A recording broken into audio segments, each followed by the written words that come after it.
Naku, alam niyo, hindi ko naririnig pero nakikita ko yung lyrics 'no ng, tukso, 'yan 'no. Okey. Kay rami ng winasak na tahanan. 'Di ba, gano'n. Hindi ko narinig, pero nakita ko yung lyrics. Go. Alamin natin na, ba't ganun pagkakakanta mo, Miss Yan? Parang gano'n kasi yun, eh. Tama ba? Okay. So, let us see. Let us see.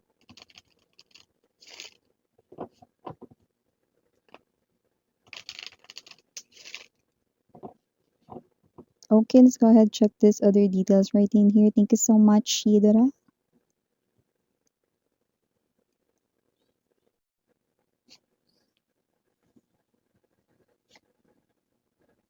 The world and the fortunes wheel. King of Swords. Okay, Five of Swords. The King ay may strategies with ES, madami, no? Ibig sabihin ng taong ito, babae, lalaki, LGBT, lahat ay okay, welcome here. Kung sino man itong kumokonek sa inyo, wow, the magician, core ng kanya ritong energy or center ng kanya ritong energy. Okay, got it. Okay, justice right in here. Bottom of the deck, page of coins. Six of cups to the Nine of Wands. No, I mean the Nine of Cups right in here. Okay, at Nine of Wands. Okay, ay nandito rin. So, unlike sa iba, ang taong ito ay iba naman. Yan o. Anong iba naman, Miss Yan? Nakita ko dito na isa ito sa mga ex mo.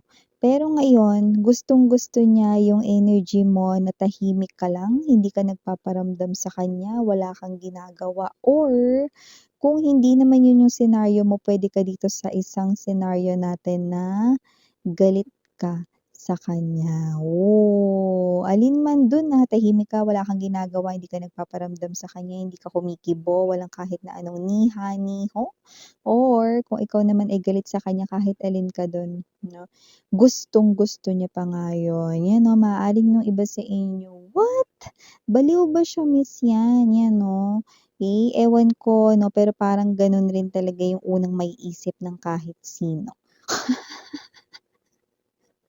Why? Why, Miss yan? Because this person here, lumalabas po siya bilang King of Swords.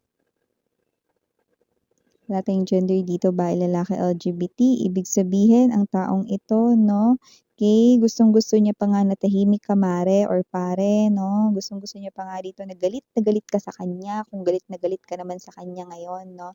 Dahil mas nacha-challenge daw siya dito, no, na bawiin ang kanya. Ooh, yan yung gusto niya, yung energy ng pumapalag. Yan yung gusto niya, yung energy na nacha-challenge siya. Teka, Miss Yan, sabi mo naka-connect ko na siya. Oo, ito yung ex mo, mga babes, 'no? Ito yung ex mo na naparanas mo sa kanya rito na napakadali ng lahat ng bagay, 'no? Paanong napakadali, Miss Yan? Dati puwedeng kasalanan niya pero ikaw yung nagso-sorry, puwedeng kasalanan niya pero pinagbibigyan mo siya ng makailang beses, 'no? Hindi siya nahihirapan, hindi siya nacha-challenge. Ngayon, etong person na 'to kung yung ibang mga ex-lovers 'no, ay umaatras, umiiyak, nagwo-walling 'no, sa pader ng Jollibee or ng McDonald's. Okay, etong person na 'to iba, hindi siya yung tamang iyak na person, siya yung energy ng nacha-challenge pa nga dito na bawiin ka. Yun 'no, ang tinutukoy niya rito ay walang iba kundi ikaw, mare, yan 'no, or ikaw, pare. So yan 'no, bago natin pag-usapan ito 'no, na energy itong lumalabas sa inyo, nakikita natin dito 'no, na itong person na 'to ay walang iba kundi ang ex mo. Pero batiin muna natin lahat. Hi and hello there everyone, my name is Yan. Welcome new subscribers sa tuwing Eastern buyers and puyaters. Thank you so much. Kung di niyo pa subscribe po tayong main channel ng The High Priestess. Link down below lang para makarating kayo doon mga mahal. Araw-araw nag-upload din tayo ng collective readings for all signs there. At kung hanap niyo ay reading per zodiac sign, doon nyo rin yun matatagpuan. Okay? And of course, no, feel free na mag-switch roles dahil possible talaga magpalit-palit yan, no? Just take only what resonates, general reading ito. And everybody, you have your free will, no? Free mo yung gamitin anytime, anywhere. Timeless tayo, pwede nangyari na sa iba. Sa iba nangyayari na ngayon, sa iba ay hindi pa pero mangyayari pa lang. Kaya naman, ito na nga. Ito na nga, 'no, gumagawa na siya dito ng paraan, mas lalo siya ritong ginaganahan, ng confidence niya rito ay tumataas. Ang kumpiyansa niya rito sa sarili ay tumataas, 'no. This person here, nakita ko rito, 'no, na ewan ko kung siya ba ay palikero, maraming kausap na babae or lalaki way back then, o baka yun ang dahilan. Ibang babae or ibang lalaki, 'no, ang dahilan kung ba't kayo nagkahiwalay with the World card energy. Nag-end ang inyong koneksyon 'no. Pero during the separation parang nawalan ng challenge lahat 'no. Hindi ko alam kung nagpapa-macho lang ba siya rito or nagpapaganda 'no, kasi parang sinasabi niya rito na wala raw ditong parang, ka-challenge-challenge 'no. Parang sinasabi niya na lahat ng mga nagugustuhan niya rito umuoo lang sa kanya. Tingin nga. Patingin nga ng mukha. Ay go ano, tingnan mo nga naman 'yan, 'no, parang sinasabi niya rito 'no, na kung sino man yung mga naka-connect niya pagtapos niyong maghiwalay, eh, parang sinasabi niya na lahat 'yun ay mabilis lang niyang nakuha yung loob, mabilis lang naging sila 'no, hindi siya nahirapan ligawan or hindi siya rito nahirapan rin dahil yung babae mismo or yung lalaki mismo 'no, yung sunod-sunuran or sumusuko sa kanya 'no, yun. Aba, ang pogi naman ito. Ang ganda naman ito. So, nakikita natin dito kung sino man 'tong ex mo na 'to. Regardless, kasi yung iba, yun talaga yung ibig nilang sabihin na parang nagiging madali yung lahat, walang challenge, 'no? Unlike sa'yo rito, 'no, nakita ko dito na yes, nagtapos nga ang inyong connection dito pero mukhang na-realize niyang iba ka sa lahat. Yan, naamoy mo ba yung toothpaste ko? Iba ka sa lahat. With the Magician energy as the core center ng kanyang reading, lumalabas na itong person na 'to ay mina-manifest ka pabalik sa kanyang buhay, 'no? And with this Seven of Coins energy, wala siya ritong ibang gusto na parang, um what's this, manatili 'no, sa life niya. Ewan ko, pero parang may energy siyang select and select tapos collect, gano'n. So, hindi ko alam kung siya ba ay parang napagod na dahil, yung kanyang mga napili at pinili ay mga kwents or hindi pumasa sa kanyang standards 'no. Kaya ikaw ito na kanya ditong binabalikan kasi as this person here 'no, analyzes and, magkaroon rito 'no ng brainstorming kasama ang sarili niyang utak. At damdamin mukhang ikaw ang kanyang pinipili 'no, pero mali yung kanyang ginawa rito select, select and collect 'no, tapos, collect and select 'di ba? Tapos ngayon 'no, na nasaktan niya na kayo dahil naghiwalay na nga kayo dito dahil sa kanya rin ang pagiging, malandi. Eto siya, na gusto niya rito i-claim 'no, dahil alam niyang ikaw daw ay kanya.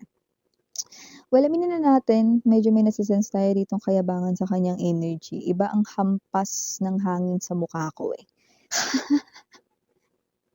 Hindi yung malamig na fresh, kundi yung hangin na ang lakas 'no, dahil ang lakas ng kanyang yabang dito 'no. Pero sa nakikita ko rito 'no, sa kanyang isipan ang pinaka nagsa-stand out talaga ay ikaw, kumare or kumpare, LGBTQs. Ibig sabihin angat ka, lamang ka sa lahat ng kanyang mga nakilala, 'yan oh. Kung sino-sino, 'yan oh, kung sino-sino. Pero wala talaga siya dun na as in nakita na pang forever, 'di ba? So, kung sino man 'tong energy na 'to lumalabas 'no, na itong person na 'to 'no, ay person dito 'no, na inaaral ngayon, okey, ang inyo ritong galawan kasi bago na ito ulit sa kanya. Hindi niya na kasi nakikita yung dating ikaw pero nacha-challenge siya dahil, nagagalit ka, naiinis ka sa kanya, nabubwisit ka sa kanya or hindi mo siya pinapansin. Yan yung mga gusto niya pala, yung may challenge, you know. Paglimburakin mo nga ito 'no, tapos yung taas ng limburak hanggang dun lang sa sakong ng paa mo. Parang ipis lang makakalusot dun miss yan 'no, gusto niyang challenge 'di ba, ano. O kaya Chinese garter 'no, tapos yung taas nung Chinese garter, okey, kasing kalahati ng pinakamataas na building sa Ortigas. Good luck naman matalon niya yung miss niya 'no, gusto niya ng challenge 'di ba? Challenging daw kasi yung energy mo ngayon kaya gusto ka niyang bawiin at kunin 'no. Pero aminin ko sa inyo, medyo hindi ko bet yung energy niya kasi yung yabang nandun pa din. Yung angst, alam mo yung angst na tinatawag 'no, okey, nandudun pa rin sa kanya.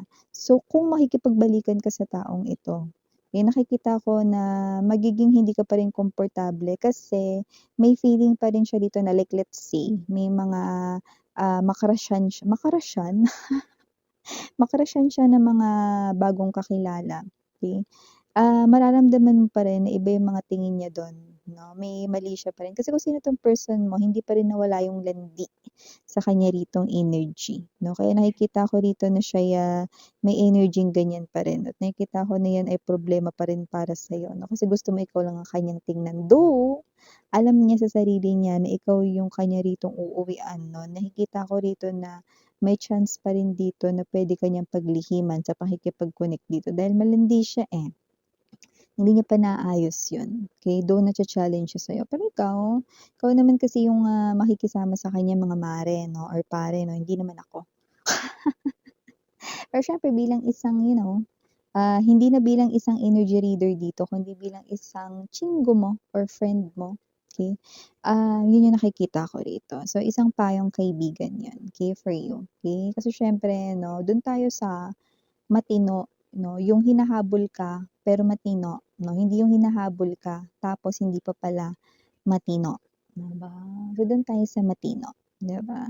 So nakikita ko dito na oo, nami-miss ka niya, this person here longs for you, okey, and this person here, it looks like kahit mag-throw ka sa kanya ng mga challenges gagawin niya yun.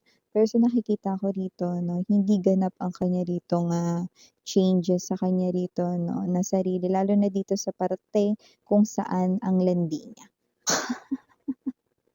It's very straightforward po tayo dito sa channel na 'to sa mga bago na kayo magulat, 'yan 'no. Panoorin niyo yung mga iba ko ritong mga energy readings 'no, para hindi kayo masyadong ma-shock. So nakikita ko nga rito gagawin niyang lahat, hindi ka niya titigilan hangga't hindi ka umuoo sa pakikipagbalikan sa kanya. Just this energy, maaaring iba sa inyo minsan kayong kinasal ng taong ito 'no, maaaring ito ay ang iyong ex-husband, ex-wife, yung iba naman puwedeng hindi naman kasal ang tinutukoy dito pero maaaring nag-live-in kayo for long or siya ang naging long time boyfriend or girlfriend mo, nabubulol, boyfriend. So yun nga 'no, initials, we have your capital letter C, capital letter P o CP, naku puro cellphone ang hawak nito mga babes 'no. Imbes na ang kamay mong hawakan 'to puro cellphone 'no, hi, hello sa kung sino-sino, yan talaga yung nakasira ng relationship ninyo. At hindi malabong mangyari yan 'no, in the future 'no, mid-future ng inyo ritong pagbabalikan, okey? So, moving forward, other capital letters na nakita ko here, we have capital letter S, capital letter L, capital letter N, capital letter E, capital letter F, and capital letter G, capital letter R, and capital letter O. For small letters, we have A for A, maaaring dalawa, pero maaaring hindi maging tatlo. We also have here N, D, M, P, and last but not the least, D as in dog. So yeah, these are all the messages I've got right here for you guys. If interested for personal readings, go ahead na mag-message na kayo dun sa nakita ninyo sa ating screen sa intro. Thank you again. I'm your Yana Anni. Sarang Haya, love and light, sweethearts. Annyeong.